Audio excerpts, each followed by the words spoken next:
بسم الله الرحمن الرحیم. د هر څه نه مخکې مې سلامونه قبول کړئ. السلام علیکم ورحمة الله وبرکاتو. ګرانو محصلینو، خدای مو راوله، څنګه یاست؟ صحتونه مو ښه دي؟ خدای دې وکړي چې دا شپې ورځې او وخت و زمانه به په خیر در باندې تېرېږي او خپل ځانونه به مو د هر ډول آفات څخه خوندي ساتلي. الله مو وساته. راځو د خیره سره موږ تاسې خپل لومړی درس را پیلوو. تحلیلي کیمیا په اړه باندې موږ تاسې تحلیلي مقداري کیمیا لرو. اصلا دغه د تحلیلي کیمیا بحث چې دی دا خو نو اصلا یو دریاب دی. د تحلیلي کیمیا موضوعات او د علم سطح یې بیخي ډېره ده، خو موږ تاسې په دې سیمسټر کې د تحلیلي کیمیا یو برخه چې تحلیلي مقداري کیمیا ده د دغه په اړه باندې یو اندازه پیژندګلوي لرو د خیره سره. یعنې کوم څه چې موږ لرو، یو چپټر چې دا اوس موږ تاسې درس وایو د تحلیلي مقداري کیمیا په اړه پیژندنه ده. تحلیلي مقداري کیمیا یو خورا وسیع علم دی. نو زه راځم، زه کوشش کوم چې تاسې په اصطلاحاتو باندې سټپ بای سټپ، مرحله په مرحله په پرله پسې ډول پوه کړم او سر در خلاص کړم. اصلا عموم کې د کیمیا په ډولو کې د کیمیا علوم خو ډېر اقسام لري. د کیمیا د ډولو د اقسامو څخه یو هم انالایټیکل کیمستري یا تحلیلي کیمیا ده.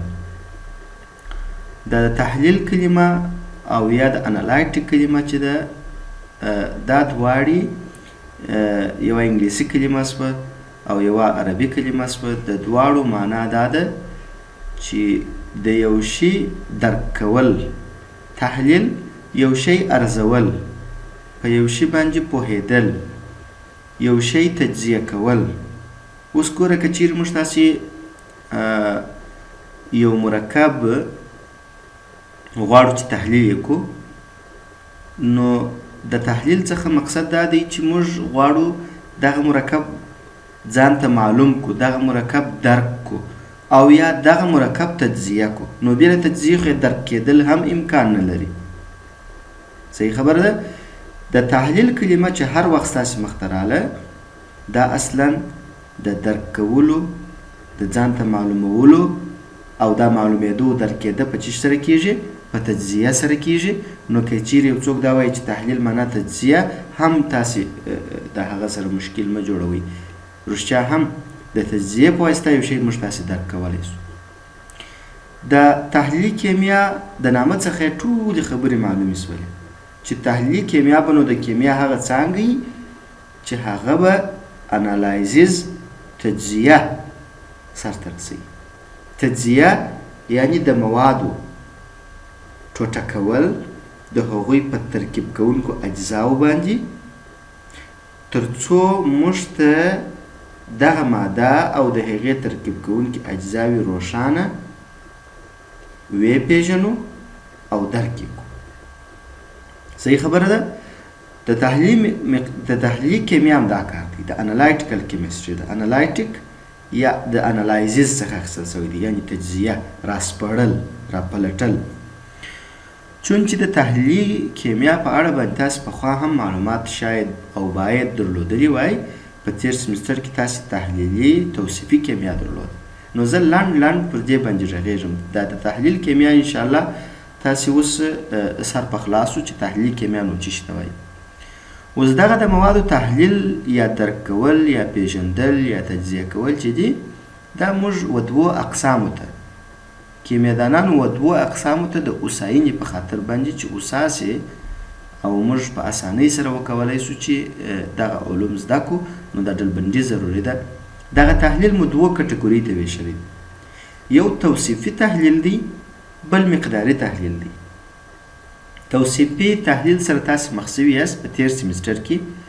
توصیف صفت ته ویل کېږي او صفت د یو شي یا شخص خواص دي. اوس که موږ د یو چا صفت کوو، خو د ده خاصیتونه بیانوو، توصیف د پیژندنې لپاره دی، خو کومه پیژندنه ده؟ د خواصو پیژندنه ده، د څرنګوالي پیژندنه ده. نو توصیفي کیمیا کې موږ تاسې دا وویله چې موږ د موادو پیژندګلوي په داسې شکل سره چې د دوی خاصیتونه وپیژنو و دې ته توصیفي تحلیل ویل کیږي. مثلا موږ تاسې په یو مرکب کې د شاملو عناصرو پیژندنه کوو. فرض کړئ زه داسې وایم چې د سوډالایم مخلوط چې دی په هغه کې سوډیم هایدروکساید او کلسیم اکساید شتون لري. سوډیم هایدروکساید تریخ خوند لري او ښوینده حس کیږي، او کلسیم اکساید تخریش کوونکې ماده ده، د پوست شوړونکې ماده ده او ښوینده نه حس کیږي. دې ته ورته د سوډالایم په مخلوط کې چې دغه دوه موادو مخلوط دی، دغه ته موږ اوس توصیفي تحلیل وایو. دغه د سوډالایم مخلوط چې دی دا ما توصیفي تحلیل درته وکړ. اوس نو د سوډالایم مخلوط متوجه یاست؟ د سوډالایم مخلوط هغه وخت جوړېدای سي چې 50 ګرامه سوډیم هایدروکساید د 50 ګرامه کلسیم اکساید سره ګډ کړل سي، نو بیا 100 ګرامه د سوډالایم مخلوط موږ ته لاسته راسي. ګوره دلته د مقدارونو یا د اندازو ذکر وسو، نو په کومه پیژندنه یا تجزیه کې چې مقدار مد نظر وي، نو دغه مقدارونه او اندازې دا ټوله په تحلیلي مقداري کیمیا پسې اړه لري. عموم کې کومه کیمیا سوه؟ انالایټیکل کیمستري یا انالایټیکل کیمیا سوه یا تحلیلي کیمیا سوه. تحلیلي کیمیا پر دوه اقسام سوه: تحلیلي توصیفي انالایټیکل کوالټیټیو کیمستري، انالایټیکل کوالټیټیو کیمستري. صحیح؟ انالایټیکل کوانټیټیټیو بیا چې شو بیا دوهم ډول سو کوالټیټیو یعنی توصیفي، کوانټیټیټیو یعنی مقداري. پر توصیفي او مقداري باندې زه ډېر په دې خاطر نه غږېږم چې زموږ تاسې وخت راضایع کوي. توصیفي باندې تاسې مخکې پوه سوي یاست، توصیفي پوره یو چپټر تاسې ویلی دی. اوس راځو د مقداري کیمیاوو برخې ته. مقداري کیمیا په مثال کې درته تشریح کړه، راځو نو اوس په قرار سره نور هم پیژنو. لومړی د مقداري کیمیا وظیفه. مقداري کیمیا کومې وظیفې کوم کارونه سرته رسوي؟ ګورئ عموما دغه یو شی به موږ تاسې همیشه په نظر کې چې تعریف د یو شي د هغه شي و پیژندنې ته ویل کیږي، او پیژندنه هغه وخت کیږي چې موږ د هر شي پیژندنه چې کوو د هغه وظیفې، د هغه کړنې، د هغه ګټې، د هغه ارزښتونه موږ وپیژنو. که څه هم اوس موږ تاسې اکثره داسې فکر کوو چې تعریف خو نو هغه لنډ یو څو خبرې دي چې موږ د یو شي په اړه وکړو. صحیح د هغه تعریف دی، مګر تر ټولو ښه خبره دا ده چې پیژندنه موږ داسې وکړو چې هر وخت د ځانه څخه مختلف تعریفات، مختلفو الفاظو باندې یو شی موږ یو چا ته وپیژنو. که یو څوک ماته ووایي او تاسې ته یو څوک ووایي چې ته مقداري کیمیا تعریف راته وکړه، دا په دې معنا نه ده چې یو استاد مثلا ما یو تعریف د مقداري کیمیا درته وکړي نو ته به دا بس میخانیک په یادې لکه سرپمیر و سرپیبایي چې طالبان په یادوي، بس نو که یو چا درته ویل ته به بس تر هغه ورته وایي نور به سر نه په خلاصېږي. یا کیمیا میخانیک علم نه دی. په کیمیا باندې به هغه وخت کیمیا یو څوک زده کولی شي چې دی موضوعات درک کړي. درک مهم دی. سرپمیر و سرپیبایي په رقم په سپیډ سره پیدېده مهم نه دي. نو ځکه ما دلته داسې کړي دي د مقداري کیمیا وظیفې مې درته راخیستې دي چې د دا وظیفو د رویې تاسې پېژندلی شئ چې مقداري کیمیا نو څه ډول کیمیا ده او کومه برخه د موادو مطالعه کوي. لومړی د یوې مادې یا یو مرکب په ترکیب کې د شاملو عناصرو د مقدار تعینول. موږ مختلف مرکبات، مرکب خو د یو یا څو عناصرو د مختلفو اتومو څخه رامنځته کېدای شي. د یو شان اتومونو لکه اوس د هایدروجن مالیکولونه دي، یو شان اتومو څخه رامنځته شوي دي. مالیکول دی د هایدروجن، یو شان اتومونه، دوه د هایدروجن اتومونه سره یو ځای کېږي او یو مالیکول جوړوي. او سوډیم کلورایډ دی د خوړو مالګه ده، د دوه اتومو څخه جوړ شوی. یعنې هر مرکب د دوه څخه اضافه یا دوه دانې اتومونه به یو د بله سره ترکیب شوي. اوس د مرکب په ترکیب کې چې دغه شامل عناصر دي، د دغو عناصرو مقدار چې یو څومره بل څومره او بیا دا ټوله مرکب څومره وجود لري، د دغو مقدارونو تعینول، د دغو مقدارونو محاسبه کول، د دغو مقدارونو پیدا کول، دا د مقداري کیمیا کار دی.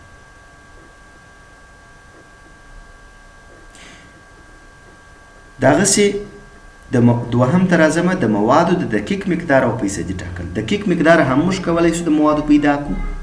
مثلا د خوړو مالګه ده، د ګچو احاکو دې ته ورته نورو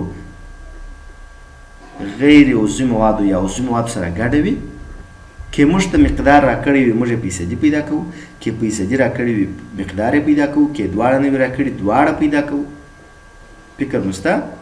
د مقدار د یو مادې دقیق مقدار او د هغه فیصدي، دا دواړه د مقداري کیمیا وظیفه ده چې پیدا کوو یې موږ تاسې. آینده کې به د خیره سره تاسې مثالونه هم په نوي درسو کې د خیره ووینئ.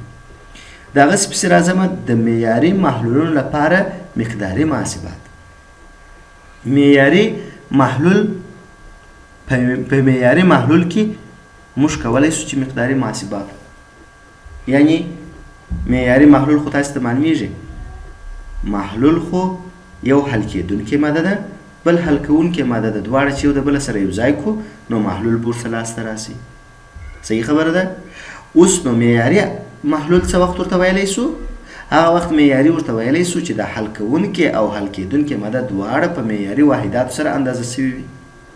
یعنې په داسې نه وي اوس مثلا داسې یو محلول دی، زه دوه محلوله تاسې ته ښیم. یو غیر معیاري محلول، اول غیر معیاري محلول لکه چې شه په ګیلاس کې نیم ګیلاس اوبه او د لړلو کاچوغه نیمه کاچوغه مالګه، دا په نیم ګیلاس اوبو کې حلوم.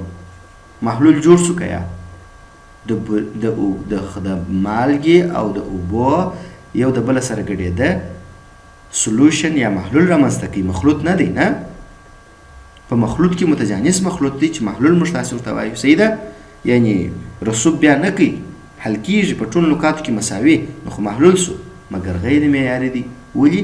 ځکه چې دا د لړلو کاچوغه په ټول نړۍ کې یو شان نه ده، او بیا دا د لړلو کاچوغه نیمه په دقت سره څوک نسي اندازه کړی. د لړلو کاچوغه د مقدار د تعین لپاره غیر معیاري واحد دی. اوس که زه داسې بیا ووایم چې 50 ګرامه مالګه په 1500 ملي لیټره اوبو کې حل کومه، نو خو محلول جوړ سو.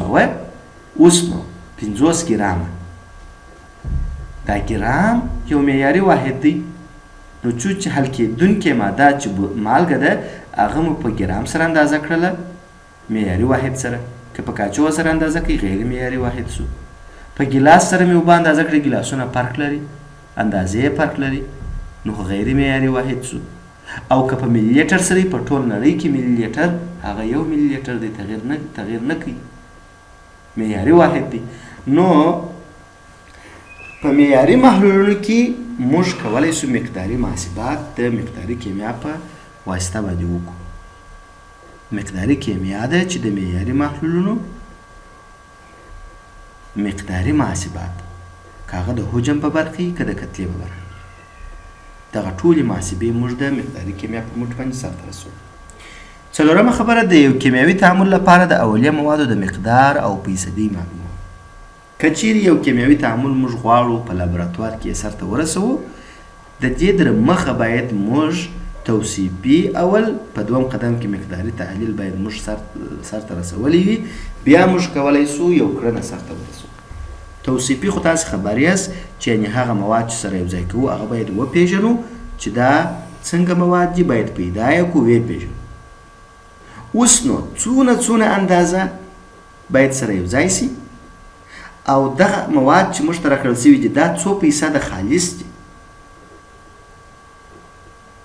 که ناخالص موادو سره ګډ بیا باید څونه مقدار موږ سره یو ځای کړو، او که خالص وي مکمل هیڅ ناخالصي پکښې ګډه نه وي، په د اولیه موادو کې هیڅ ناخالصي نه وي، 100% خالص مواد موږ راخیستي وي، بیا باید څومره سره ګډه کړو تر څو زموږ مطلوب تعامل سرته ورسېږي. د تعامل د سرته رسېدو دپاره او د دې در مخه چې موږ یو کیمیاوي تعامل ته په اصطلاح جریان ورکو، د هغه در مخه ضروري خبره ده چې د اولیه موادو د ترکیب کوونکو موادو توصیفي او مقداري تحلیل وسي. په مقداري تحلیل کې موږ تاسې مقدارونه او فیصدي معلوموو. که دا فیصدي او مقدارونه معلوم نه وي هیڅ امکان نه لري چې هغه محصول چې موږ یې غواړو هغه دې لاسته راسي. تاسې به شاید د ښوونځي په دوره کې کیمیا کې ډېر کار کړی وي، دغه نه خو نو حد اقل ټول پوهېږي چې که دوه مواد سره یو ځای سي په مختلفو شرایطو کې یا په مختلفو مقدارو سره مختلف محصولات لاسته راکوي. یعنې دوه مواد دي که چیرې یې 50% سره یو ځای کې یو رقم محصول لاسته راکوي، که یو لږ وي بل ډېر سي بیا بل ډول محصول لاسته راکوي. نو د محصول کم شی چې موږ لاسته راوړو د معادلې څخه زموږ چې کم شی په کار دی د هغه د لاسته راوړلو لپاره مقدارونه د اولو موادو نهایته ضروري دي او دې شي ته باید موږ تاسې متوجه یو. راځم بل ته په یو غیر معیاري محلول کې د شاملو موادو د اندازو پیدا کول. غیر معیاري محلول دی، په معیاري واحداتو سره نه دی اندازه سوی، په هغه کې هم موږ د موادو اندازې څه کولی سو د مختلفو لارو څخه پیدا کولی سو چې په آینده کې بېلګې بیا به تاسې ووینئ. په مرکباتو کې کتلوي او حجمي نسبتونه تعینول. بیرته هماغه د تېرو خبرو په تعقیب باندې دغه خبره چې موږ په مرکباتو کې کولی سو د یو مرکب کتلوي نسبت پیدا کړو چې د کتلې د لحاظه په دا مرکب کې دا یو عنصر څومره دی او دا بل عنصر څومره دی، فیصدي یې څومره ده، اندازه یې د کتلې څومره ده، حجمي اندازه یې څومره ده، حجمي فیصدي یې څومره ده. صحیح خبره ده؟ نو مقداري کیمیا د دغه خبرو ته په کتو سره مقداري کیمیا نو کم علم سو. مقداري کیمیا د کیمیا د علومو څخه هغه څانګه ده چې د موادو مقدارونه، فیصدي، کتلوي نسبتونه او حجمي نسبتونه پکښې کې تعینېږي. په خلاص ډول موږ دغه تعریف د مقداري کیمیا دپاره د اوس دپاره منلی سو. دا زموږ تاسې تشریحات ته په کتو سره راځم د مقداري کیمیا اهمیت ته. مقداري کیمیا نو څونه اهمیت لري؟ ما تاسو ته ویله چې د مقداري کیمیا چې ده یا انالیټیکل کوانټیټیټیو کیمستري چې ده دا په صنعت کې نهایت زیات ارزښت لري او دا علم یو ډېر دراز او پراخ علم دی. په کیمیا کې نو یوازینی علم چې نن ورځ پاته دی په دنیا کې چې خلک ورباندې بخالت کوي او د خلکو د چا څخه یې پټوي هغه د مقداري کیمیا علم دی.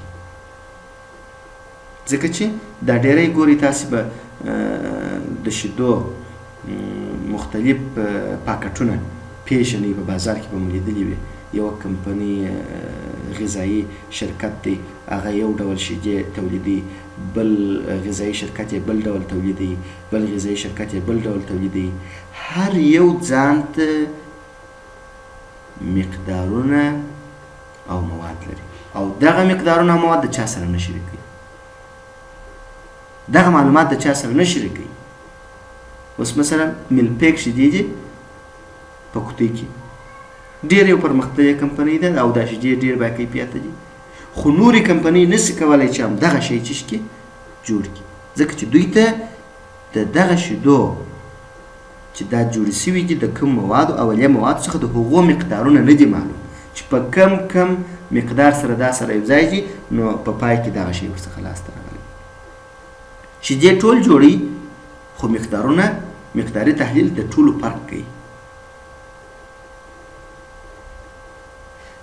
دا مې په دې دا خبر درته وکړله چې دا خو نو زه یوازې غذایي ته ولاړم، داسې که چیرې تاسې اتومي وسلو ته ولاړ شئ، کیمیاوي مهمو او صنعتي مواد ته ولاړ شئ، نو دا د دغو موادو مقداري تحلیلونه هیڅ کمپنۍ او هیڅ ساینسدان او هیڅ هیواد و نور هیوادو ته دغه معلومات نه ورکوي.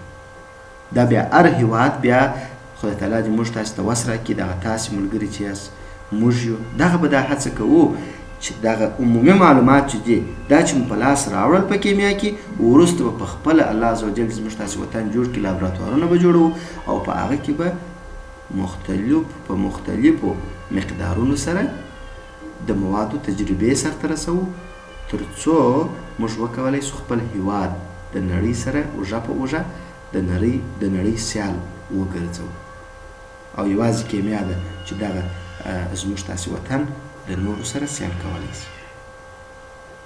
نو راځم دې خبرې ته چې د معدنونو استخراج، د معدنونو په استخراج کې موږ مقداري کیمیا ته نهایت زیات ضرورت. که چیرې د مقداري کیمیا فورمولات، اصول، محاسبات زموږ نه وي زده، په دې برخه کې معلومات ونه لرو، وسایل یې ونه لرو، هیڅ امکان نه لري چې اول حد اقل موږ په دې پوه شو چې موږ څه شي لرو، په دغه لا نسو پوهېدلی. دا خو پرېږده چې بیا به موږ د ډبرو څخه سره زرو، سپین زرو، مس و، پلاتینیوم و، یورانیم او دې ته ورته نور صنعتي فلزات او غیر فلزات به نو موږ بیا لاسته راوړو، هیڅ امکان نه لري. ځکه ګوره هر معدن دغونه خو نو موږ تاسې هر یو پوهېږو. که چیرې مثلا دا زموږ د خپل کلي د ډبرې څخه موږ غواړو چې یو شی لاسته راوړو، صحیح ده؟ نو خو اول خو باید په دې پوه شو چې په دا ډبره کې هغه شته که یا نو دا خو د تحلیل کیمیا کار دی چې په دې باندې موږ پوه کړي. بیا نو په دې باید پوه شو چې په دې کې څومره اندازه شته، دغه زما زه چې غواړم دغه کم مرکب کمه ماده چې زه غواړم په دغه ډبره کې، په دغه غره کې، په دغه کان کې، هغه څو فیصده شته، څومره مقدار شته، او په دې باید پوه شم چې دا په څومره حرارت ورکولو سره او د کوم موادو په یو ځای کېدلو سره دا ورڅخه جلا کېدلی شي. د دغو ټولو شیانو د فهمیدلو او پوهېدلو دپاره موږ تاسې تحلیلي کیمیا استفاده کوو. د معدنونو استخراج مقداري کیمیا سره سل په سله کې تړلی. د کیمیاوي سرو صنعت د کیمیاوي سره ده، دا کوډ انبار، سپین او تور انبار چې موږ تاسې ورکوو مځکو ته، دغه انبار چې دی د دې جوړېدل خو په مقدار سره کېږي که نه کېږي. اول به یې توصیفي برخه موږ څېړو چې کم مواد دي، دا بیا به یې مقداري برخه باندې کار کوو چې څومره دا سره یو ځای سوي دي چې هغه بیا مځکه ښه حاصلخیزه کړي، چې نبات ته ښه طاقت ورکړي او ښه حاصل لاسته راکړي. د دې دپاره مقداري تحلیل ضروري دی. که چیرې داسې شي چې مقدار یې اضافه یا کم شي، نو بیا به موږ تاسې د یو ستر بحران سره مخ یو. هغه د ګټې پر ځای به مو تاوان خلکو ته ورسولی، انسانیت او بشریت ته به مو تاوان ورسولی. نو دا څنګه کېږي؟ دا یوازې د مقداري کیمیا د علم په حاصلولو سره بیا موږ کولی شو چې سرو ته ورته یا کیمیاوي سرې په صنعت کې چې موږ تاسې د کیمیاوي سرو صنعت ورته وایو، په دا برخه کې موږ کار وکولی شو. ګورئ، درېیمه خبره د انساني، حیواني، نباتي، صحیح ده، د دغو ټولو دپاره چې کومې دواګانې د امراضو جوړېږي، د دواګانو خو ځان ته یو صنعت دی او په نړۍ کې تر ټولو زیات پیسې په لاس راوړونکي او زیات اقتصاد قوي کوونکي د هېواد دپاره همدغه فابریکې دي چې دواګانې رامنځته کوي. اوس ګورئ، زه به لنډ ډول درته وایم، په کیمیاوي سرو کې خلک چې انبار رانیسي چنې پکښې وي، معدنونه چې فلزات او غیر فلزات، لوښي و، ګیلاسونه و، بله دا چې رانیسي دغه پکښې کې کوي، چنې پکښې کې وي. مګر تر اوسه پورې تاسې یو څوک لیدلی چې په دواخانه کې چنې وي؟ ساده د زکام شربت یې که څه هم د ګردو زړه ته لویږي، په 15 افغانۍ یو بوتل رانیسي دواخانه والا، فرض که په 15 افغانۍ ورکوي په 500 افغانۍ مګر بیا هم داسې څوک نشته چې ورته وایي چې یا دا په 49 راکړه بلا بس پیسې ورسابې که مسکین یې که غریب. نو د نړۍ په سطح باندې د دواګانو صنعت چې دی نن ورځ د هر هېواد د اقتصاد لپاره ډېر مهم دی او اړین هم دی ځکه چې دا یو ډېر غټ ضرورت دی. د انساني امراضو د حیواني امراضو د نباتي امراض لپاره ټولې دواګانې چې دي بې له مقداري کیمیا څخه امکان نه لري چې موږ تاسې چې هغه جوړ د غونډې په کیمیاوي سرو کې دا خبره تشریح کړي چې ولې نو چې مقدارونه دي ور کم و زیات کړله نو بیا خو هغه کم مطلوب کار چې دی خو بیا موږ سر ته نسو په رسولی کیدای شي د ګټې پر ځای تاوان وکړي. د هغسې راځمه د نوي مرکباتو ساختمانونو او خاص په پېژندلو کې مهم رول لري. ګورئ د 18مې پېړۍ څخه مخکې د کیمیا د علم پرمختګ چندان نه و. د 18مې پېړۍ راوروسته د کیمیا علم پرمختګ کړی او دا پرمختګ یوازې په دې سبب سوی دی چې مقداري او توصیفي کیمیا ته تحلیلي کیمیا انالایټیکل کیمستري ته د کیمیاګرانو ورپام شو او د انالایټیکل کیمستري یا د تحلیلي کیمیا وسایل پیدا شول لکه کروماتوګرافي لکه د پتروشیمي دپاره پتروسکوپي سپیکتروسکوپي پسې دغسې ټول هغه وسایل چې د موادو په مرکباتو کې د موادو یا په مرکباتو کې د شاملو عناصرو یا دوی په ترکیب کې د شاملو موادو د پیژندلو دپاره په کار وړل کېږي. هغه ټوله وسایل رامنځته سوي چې د 18مې پېړۍ څخه راوروسته. نن ورځ موږ تاسې د مقداري کیمیا او د هغې د وسایلو په پیژندلو سره کولی شو چې موږ نوي مرکبات د دغه نوي مرکباتو ساختمانونه او د دوی خاصیتونه وپېژنو. دا څونه لوی خبره ده. په خاص ډول ګورئ نن ورځ د نړۍ په سطح باندې د غذایي مواد چې دي په سلو کې 80 مصنوعي دي.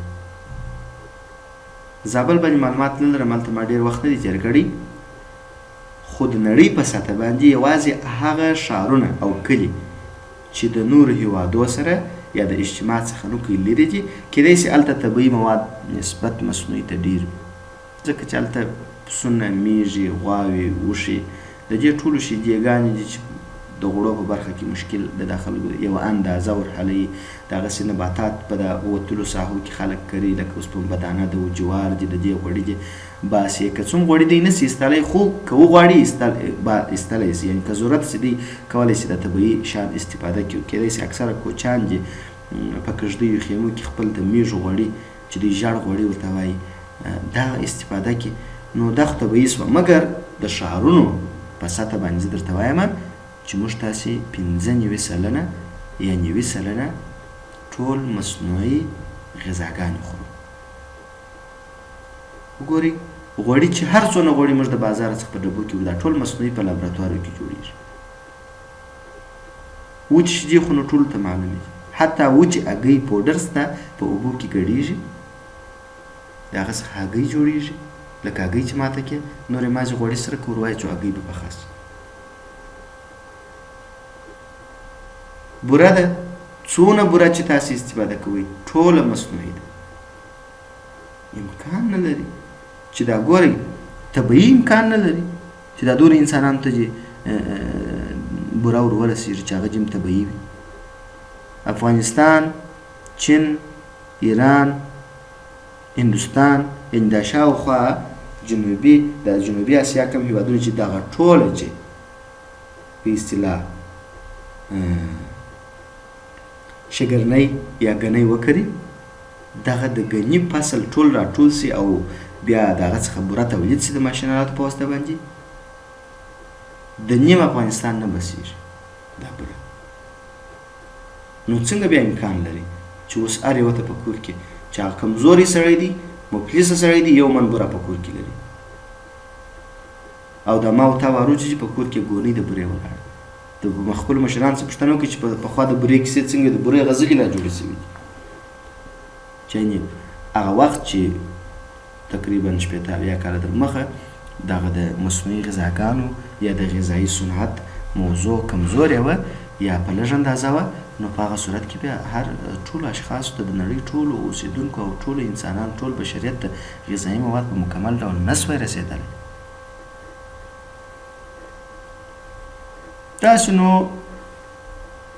د ټوکر جوړولو فابریکې او صنعت دی، د ټوکر دپاره تار تولید چې دی دا مصنوعي دی، او دغه مصنوعي تار د مصنوعي غذاګانې په هره برخه چې دا ټول د مقداري کیمیا او یا په عموم کې د تحلیلي کیمیا له برکته دي. اوس فرض کې ګوره د ټول نړۍ د ورېښمو چینجو ته چې تاسې لښته واړوئ او ورته ووایاست چې ولعکم پرېږدم دوه چنده تار به تاسې باسئ. د ورېښمو چینجی خو پېژنئ، نو دوی به شاید دومره تار تولید کړي چې یوازې د نړۍ د هیوادو و باچاهانو او د دوی و ملکو ته د دوی و ښځو ته د کالي ور جوړ کړي. دغونه تار به شاید دوی تولید کړي د ټول نړۍ چینجیان. نو بیا ما او تا به څه کوو؟ ما او تا به نو خود ځان په بلګو پټوو، ما او تا به خود ځان په پوستو پټوو لکه پخوا چې خلک کول. مګر دا د کیمیا له برکته چې نن یو ادنا یو داسې سړی چې د ماښام ډوډۍ نه لري خو بیا هم د ځان د پټېدلو دپاره کالي لري، که زاړه که نوي که پینې پرې که نه خو کالي لري د ځان د پټېدو دپاره. دا وګوره دا د کیمیا د علم له برکته دی دا کار چې ټول بشریت ته دا شی رسېدلی دی. نو دا دونه تار د کومه کېږي؟ تاسې خپله ځان سره سوچ وکړئ.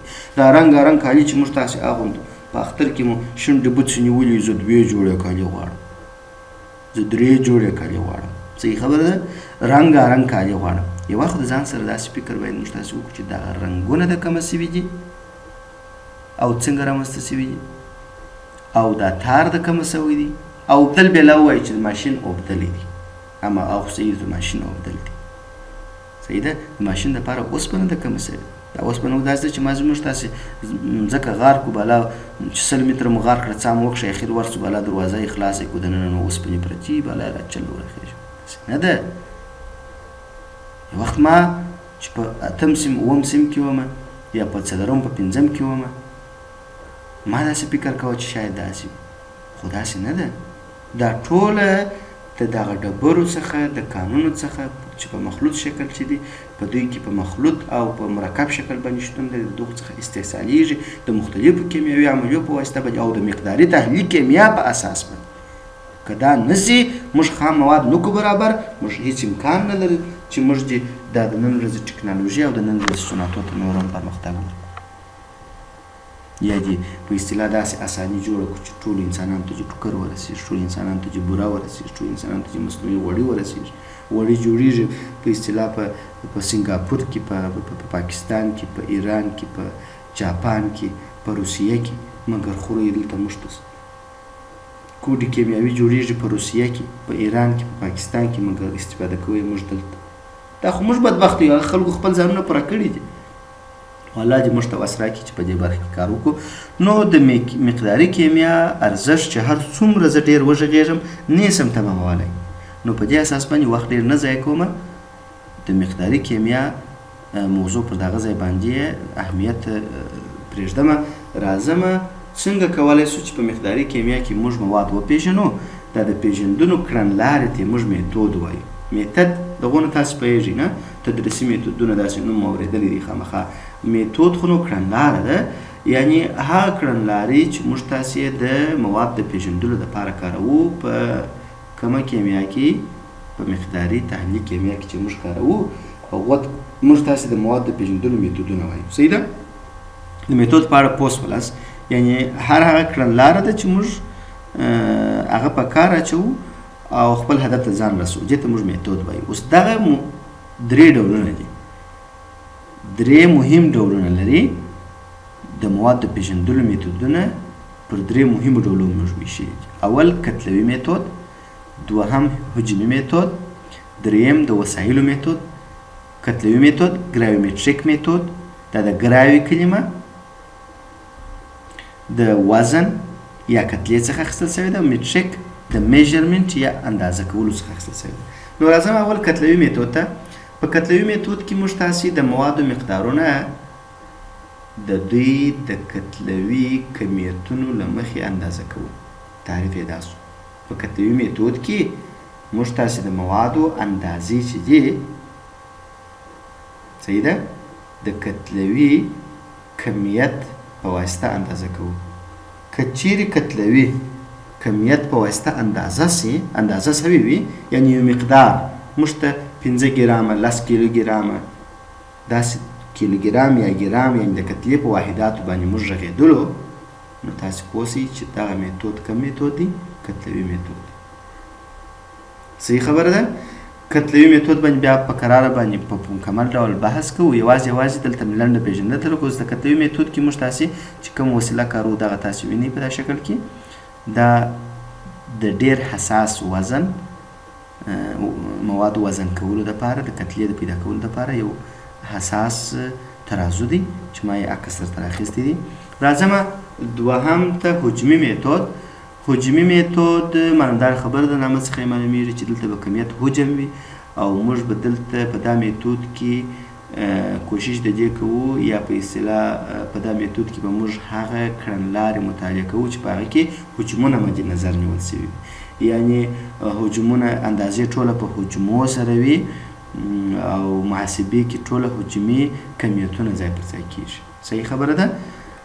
راځم پسې د وسایلو په واسطه د وسایلو میتود چې دی هغه کې موږ بېلابېل وسایل د موادو د اندازه کولو دپاره کاروو، لکه اکثره سکیلونه یعنې ترازوګان، دغسې په اصطلاح هغه درجه داره سلنډرونه، درجه داره بیکرونه او هغه ټول لوښي چې هغه د موادو د اندازه دپاره په کارول کېږي، یا هغه ټول وسایل کروماتوګرافي د اکسرې ماشینونه دي.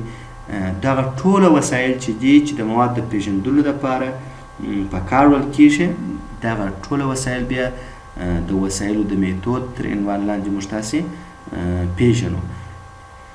انسټرومنټل میتود چې دی دا ډېر په زړه پورې دی. موږ تاسې ته کار ډېر اسانه کوي.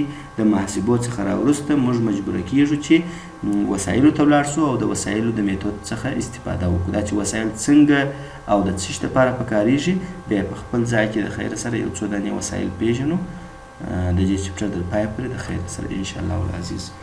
خدای دې وکړي چې دا اول لیکچر در باندې غمېدلی نه وي، ځکه چې دا ستاسې لومړی ځل دی چې تاسې آنلاین درسونه وایاست. امید مې دا دی، امید او ارزو مې دا ده چې تاسې به د هر درس څخه پوره ګټه پورته کوئ. د درس په پای کې زه کورنۍ دنده درته درکومه. کورنۍ دنده مو دا ده چې تاسې به د حجمي میتود پورې یعنې د حجمي میتود د ډولو پورې په چپټر وګورئ او د هغه لنډیز به په خپلو کتابچو کې راوباسئ. دا خو یوه خبره، یو 2-3 صفحې کېږي او یوه صفحه به د کتابچې یوه صفحه به تاسې د تحلیلي کیمیا پر ارزښت باندې یوه مقاله راته ولیکئ. وګورم چې تاسې په مقاله نویسي کې څنګه یاست د خیره سره. لکه ما چې اوس د تحلیلي کیمیا پر ارزښت باندې یو څو خبرې وکړې، اوس نو تاسې په خپل شاوخوا کې وګورئ، مثالونه راټول کړئ چې کم مواد چې انسانان یې نن ورځ په کار اچي او دغه کوي استفاده ورڅخه کوي، په دې کې د مقداري یا په اصطلاح په عموم کې د تحلیل کیمیا لاس څومره دی او کم کارونه یې مقداري کیمیا کړي دي. د خپل په چاپېریال کې شاوخوا وسایلو او شاوخوا سهولتونو ته وګورئ او بیا د خیره سره یو ښه د خوند مقاله جوړه کړئ. ما ته به ستاسې د مقاله نویسۍ او ستاسې د لیکنې دغه هم معلوم سي، توانایي هم معلومه سي، نو بیا به کرار د خیره مخته ځو. کورني کارونه حتما د خیره سره زه غواړم او کورنی کار دی چې ستاسې د کامیابۍ سبب ګرځي. یو څوک چې بیخي زما سره یو ټکی درس ونه وایي او کورنی کار یې رسولی وي، نو هغه حتما به زما سره د پوره نمرو خاوند وي انشاءالله العزیز. نو نمرې مهمې نه دي، مهم شی چې دی زموږ تاسې درس دی. درس به په دقیق ډول باندې اورئ او هغه لارښوونې چې مې درته کړي دي یا کورنۍ دنده درکومه، امید مې دا دی چې هغه به تاسې 100% سرته رسوئ. ښه خبره دا ده چې تاسې په کتابچو کې کورنۍ کار هر یو ورسوئ، بیا د کتابچه چې تاسې عکسونه ورڅخه اخلئ بیا یې ماته اپلوډوئ، خو په د عکس اخیستلو در مخه به خپل نوم، د پلار نوم، نیټه او د کم درس کورنۍ کار چې هغه درس لیکئ چې پلانکی درس، بیا نو وروسته هغه په تصویر کې ورسره راولئ چې زه پوه سم چې دا د چا کورنی کار دی او د کم درس کورنۍ کار دی. دا زه ټول بیا اپلوډوم، ټوله زما سره په یو فولډر کې پاتېږي او ستاسو یو لیست زه جوړوم ستاسو محصلینو. په هغه لیست کې بیا د هر درس کورنۍ کار زه هلته چک مارک کوم. نو ماته بیا د سیمسټر تر پایه رامعلومیږي چې کوم کسان زما سره فعاله پاتې سوي دي. او یوه خبره بله چې هر څو کسان زما سره په کلاس روم کې اډ یاست، کوشش وکړئ چې خپل تصویر او خپل نوم او تصویر دواړه په اصطلاح هغه صحیح یا هغه رښتینې پورته کړئ. خپل تصویر باید تاسې پورته کړئ، دا یو چې زه پوه سم چې دا کم کسان دي، او د تصویر سره خپل نوم به مو انشاءالله وي، خو تصویرونه مې تاسې پورته کړئ. نور مو پر لوی ستر رب لا یزال باندې سپارم. ښه وخت ولرئ. الله مو مل شه.